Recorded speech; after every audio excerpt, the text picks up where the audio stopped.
मौलाना जी क्या कुछ कहेंगे? अभी आप देख रहे होंगे कि बड़ा अनशन जंतर मंतर पर चल रहा है और यहाँ पे कई मुसलमान भाई जो खाना खिला रहे थे, लेकिन कुछ लोग उसमें भी कह रहे थे कि ये खाना तो खिला रहे हैं लेकिन जिहाद फैला रहे हैं इसमें। खाना खिलाना और नरम बात करना जी तो ये बुनियाद है इस्लाम की। खाना खिलाना और नरम बात करना ये इस्लाम की बुनियाद है। और मैं कहता हूँ वांचू सर से आप अपना एक्शन को खत्म कर दें। जितने बच्चे बैठे हैं मैं हाथ जोड़ कर कहता हूँ आप एक्शन खत्म कर दें। वैसे प्रोटेस्ट जो कर रहे हैं करते रहें। और हिंदू मुसलमान हम सब एक हैं। सारी दुनिया के इंसान एक माता पिता की संतान है। हम वाटर के, जल के, आग के, नीर के, माँ के, मगर पानी पानी होता है वो प्यास हमारी बुझाता है। इसी तरह हम सब किसी भी धर्म को मान रहे हैं, अपने धर्म को सही तरह मानिए, अपने धर्म का सही तरह प्रचार कीजिए, अपने धर्म का अदब एहतराम कीजिए। राम मंदिरों का सवाल, मंदिरों के ताल्लुक से मैं कहता हूँ कि बहुत 100 करोड़ हिंदू है हमारे हिंदुस्तान के अंदर।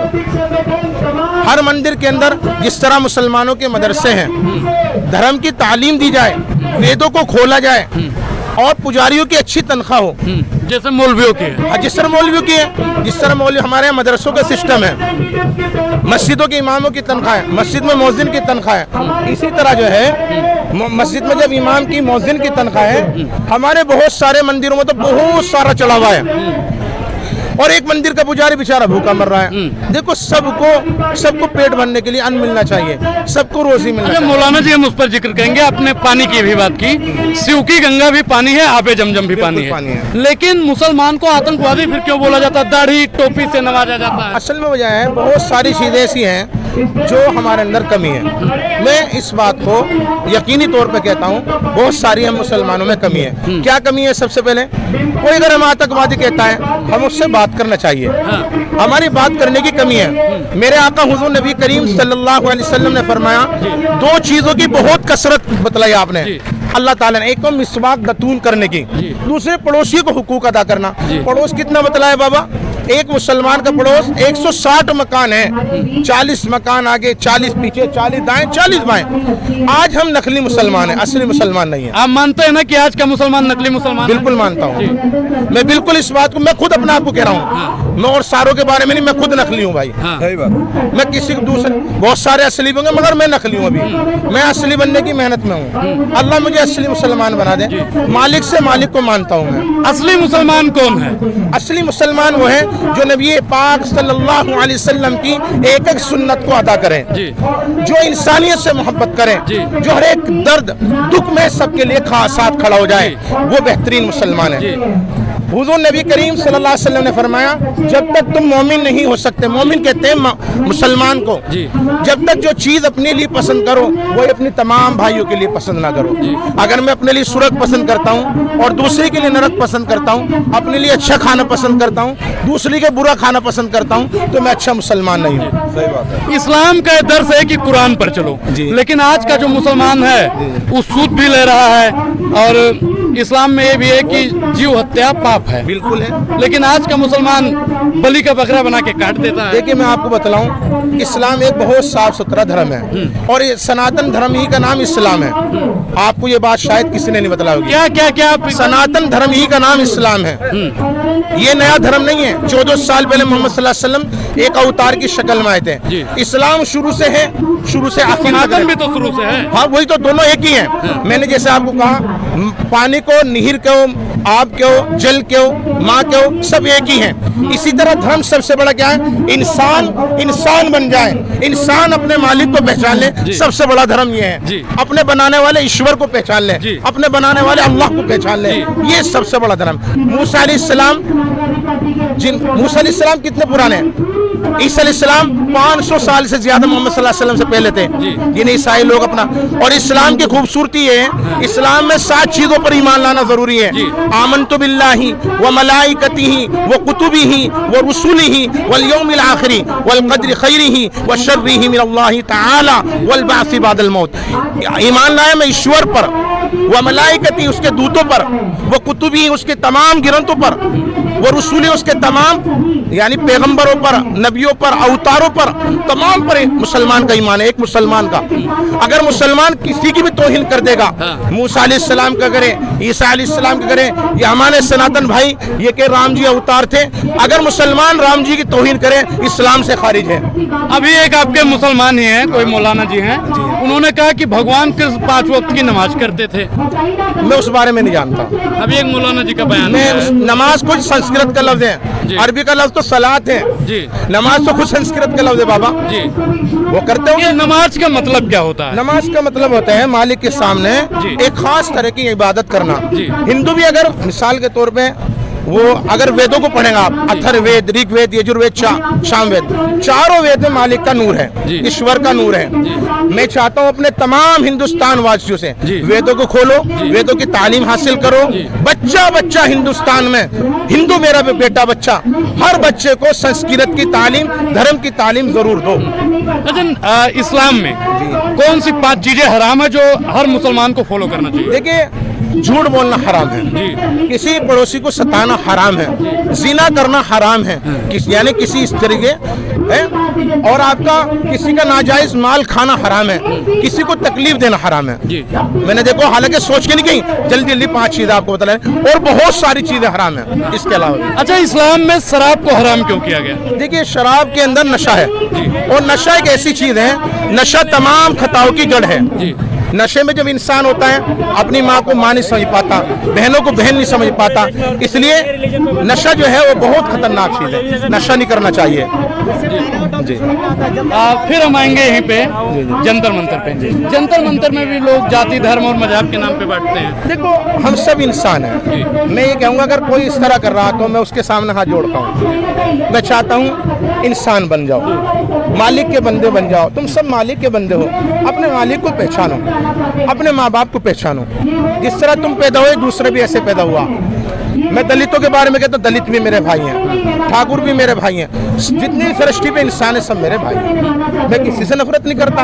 रात दूसरा कोई क्या सोचता है, दूसरे की क्या सोच है, मैं नहीं कह सकता, मैं अपनी सोच बता रहा हूँ। लास्ट में आप सोनम वांगचुक जी को क्या दुआ देंगे? क्या मैं ये दुआ दूंगा, रब्बे करीम उनकी उम्र में बरकत दें, और मुल्क के लिए बहुत बड़ा उन्होंने जो काम पहले किया वो मजीद ऐसे काम करें और अपना अक्शन तोड़ दें, खाना खाएं, और जो भी उनसे गवर्नमेंट से बात करनी करें, मगर भूखे मत रहें। लेकिन आपने देखा होगा जब अन्ना हजारे ने आंदोलन किया, कांग्रेस ने उनसे बातचीत की। सोनम वांगचुक जी के पिताजी ने जब अपना अनशन किया तो इंदिरा जी ने उनसे बातचीत की। 20 दिन हो गया सोनम वांगचुक जी को, आज इनसे कोई बात करने को तैयार क्यों? देखो, उस बारे में गवर्नमेंट बता पाएगी। मैं एक छोटा सा आदमी हूँ, मैं तो यानी कि मोदी जी के लिए हाथ जोड़ता हूँ कि बात कीजिए आप। वो भी आपके मुल्क के एक बेहतरीन साइंटिस्ट हैं। मोदी जी, जब आप हबीबी दूसरे मुसलमान में जाके दूसरे मुल्क में कर सकते हैं, यूँ तो हिंदू ही आपके धर्म का है, इससे बात कीजिए आप। मैं यही कहूँगा, हमारा बहुत बड़ा साइंटिस्ट है, अगर ये मर गया फिर ऐसे लोग कम पैदा हो पाते हैं। आप इन्हें अपना मुखालिफ मत समझिए। मोदी जी ये एक मुखालिफ नहीं है, ये बच्चे आपके मुखालिफ नहीं हैं। अक्सर लोग यहाँ बीजेपी को समर्थन, मैं खुद बीजेपी का समर्थक हूँ। आप भाजपा के समर्थक? बिल्कुल हूँ, क्या इसमें हर्ज है? अगर मैं भाजपा का समर्थक हूँ तो इस्लाम से खारिज हो जाऊंगा? नहीं, कि वो लोग तो कहते हैं ना कि मुसलमान तो समाजवादी वाला होता है, कांग्रेस वाला होता है। ऐसा नहीं है। मोदी जी ने जो अच्छे काम किए, उनके साथ गरीबों के मकान बनाए, मोदी जी ने सफाई का काम किया, जो अच्छे काम किए उसके लिए सब तैयार हैं, और बुरा करेंगे तो उसके लिए भी आपको रोका जाएगा। हुजूर नबी करीम सल्लल्लाहु अलैहि वसल्लम ने फरमाया, अपने मजलूम भाई की मदद करो, अपने जालिम भाई की मदद करो। मजलूम, साहबा ने मालूम किया, या रसूलुल्लाह मजलूम की मदद कैसे करें? फरमाया, मतलब साहबा ने मालूम किया, या रसूलुल्लाह जालिम की मदद कैसे करें? आप सल्लल्लाहु अलैहि वसल्लम ने फरमाया कि उसे जुल्म से रोक दो। और हर इंसान के अंदर अच्छाई है, कोई इंसान सृष्टि पे ऐसा नहीं है जिसके अंदर अच्छाई नहीं है, सबके अंदर अच्छाई है। मोदी हो, कोई भी हो, सबके अंदर अच्छाई है। बस हम चाहिए हिकमतों से उनकी अच्छाई को निकालें उनके अंदर से। किसी लफ्ज को, हुजूर नबी करीम सल्लल्लाहु अलैहि वसल्लम ने फरमाया, मोहम्मद सल्लल्लाहु अलैहि वसल्लम ने बहुत सारी बातें कही हैं, हर इंसान के लिए उसमें रहबरी है। क्या फरमाया? जो शख्स बड़ों का अदब न करें, छोटों पे शफकत न करें, और धार्मिक गुरु का अदब एहतराम न करें, वो हम में से नहीं। क्या नाम हो अभी आपका? मेरा नाम आदित्य प्रताप सिंह लोधी है, मैं जिला शाहजहांपुर यूपी से आया हूँ। जी, क्या कुछ कहेंगे? आप देख रहे हैं कि 20 दिन से आमरण अनशन पर बैठे हुए हैं, भूख हड़ताल कर चुके हैं सोनम वांगचुक जी। बहुत शर्म की बात है कि जिस सरकार को हम लोगों ने बड़े ताव से, बड़ा चाव से बनाया था जी। लेकिन उसके बावजूद भी 59 साल का एक व्यक्ति हाँ।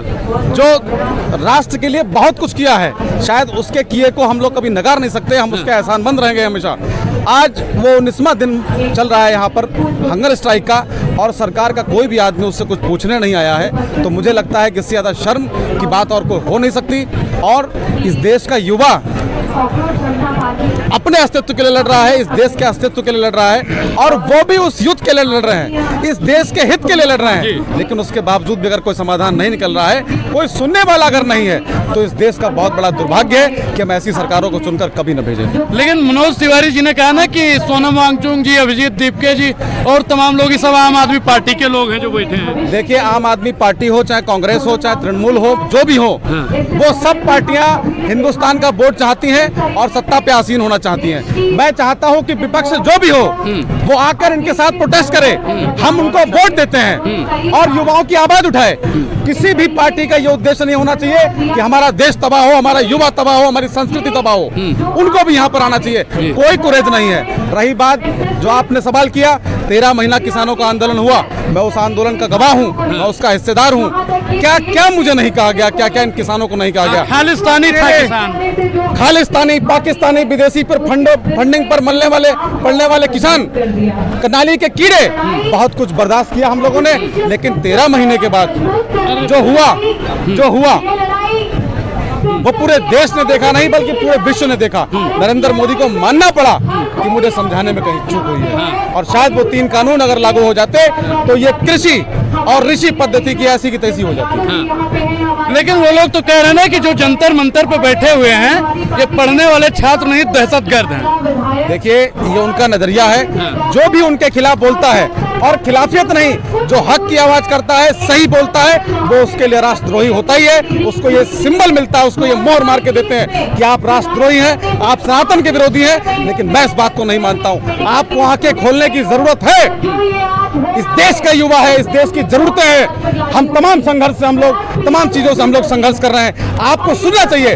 आपको हम लोगों ने इसलिए नहीं चुना कि आप तानाशाही करें, आप इस देश की संस्थाएं बेचें, आप किसानों को परेशान करें, आप मजदूरों को मारें, आप व्यापारियों को मारें, आप शिक्षकों को मारें। तो तमाम चीजें हैं, इनको सोचना चाहिए। कुर्सी पे हम लोगों ने इसलिए बिठाया है कि आप इस देश का उद्धार करो, हमारे समाज का उद्धार करो, हमारे युद्ध का उद्धार करो, और इस देश के रहने वाले प्रत्येक नागरिक को वो जोश और उत्साह और फैसिलिटीज दो, जिससे कि वाकई हम लोग विश्वगुरु की स्थिति में पहुंच सकें। लेकिन विश्वगुरु तो देश बन रहा है, हिंदू मजबूत हो रहा है ना। ये सिर्फ बातें हैं इनकी, अपने आप को सरकार और सत्ता में बनाए रखने की। मैं चाहता हूं कि मैं विश्वगुरु बनूं, हमारा देश विश्वगुरु बने, लेकिन सिर्फ बातों से कुछ नहीं होगा। धरातल पर अगर देखा जाए तो यह 59 साल के सोनम वांगचुक जो डटे हैं इस युद्ध के लिए, इस देश के भविष्य के लिए, तो शायद ये यहाँ पर लेटकर 19वें दिन आज ये आमरण अनशन पर ना बैठे होते। अभी आपने देखा होगा राम मंदिर में चंदा चोरी हो गई, उस पर आप क्या सोचते हैं? देखिए, मुझे लगता है कि ये बहुत बड़ी नाकामी है सरकार की। और दूसरा, कोई भी मंदिर हो, उसका जो भी ट्रस्ट बनता है वो स्टेट गवर्नमेंट के अंडर बनता है, और ये सेंट्रल गवर्नमेंट के अंडर बना है। पहली बात तो आपने अन्याय खुद ही यहाँ पे कर लिया, आपने खुद ही यहाँ पे गलत कर लिया। दूसरी बात, हमारा सनातन है, हमारे मंदिर है, जो भी अगर धरोहर उनकी है, जो भी अगर श्रद्धा से किसान, मजदूर, व्यापारी जो कुछ भी दान कर रहा है, उसके ट्रस्ट में हमारे चारों शंकराचार्य को रखना चाहिए। आपको क्या लेना देना है? आप सनातन को आप सपोर्ट करिए ना, आप सनातन का प्रचार करिए। उसके पैसे को आप क्यों निगाह लगा के बैठे हुए हैं? उसके पैसा जो हमारे मंदिरों में आ रहा है, मैं मांग करता हूँ सरकार से भी और इस युद्ध से भी और इस देश से भी कि सब लोग आवाज उठाओ। मंदिरों का चंदा जो कुछ भी हो वो हमारे राष्ट्र की धरोहर, हमारे राष्ट्र में, हमारे राष्ट्र निर्माण में लगाया जाए।